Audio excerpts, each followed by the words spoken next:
Hi, my name is Charity Willett, Fixed Income Associate here at Howden Rustling.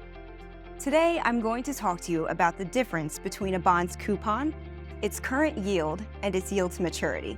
The simplest concept is the coupon, which is just the interest paid on the bond. For example, say you hold a bond whose face value is $10,000 and the coupon is 2%.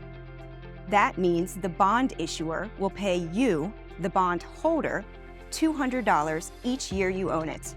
Most often, this payment comes semi-annually, with bondholders receiving half of the annual payment every 6 months.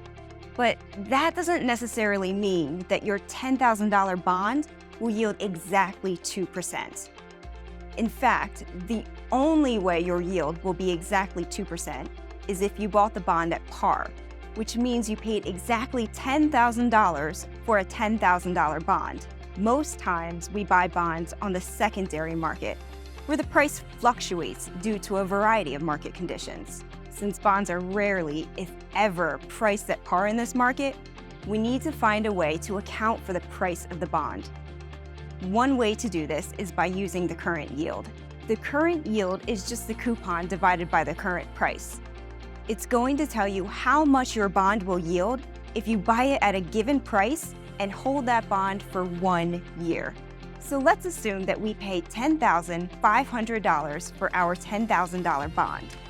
Since 0.02 divided by 10,500 equals 1.91, the current yield on our bond is 1.91%.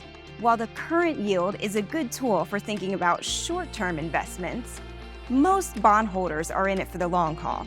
So a bondholder will naturally want to use a tool that's a little more comprehensive.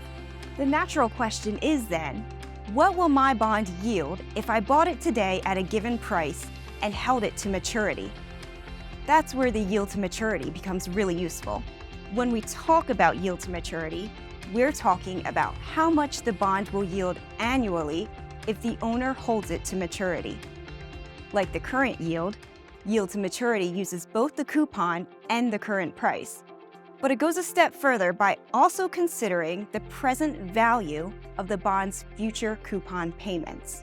We use yield to maturity because it helps make different bonds more of an apples-to-apples comparison when deciding on a fair price. It's a tool to help us objectively compare bonds that might have different maturities, different coupons, different ratings, or be in different sectors.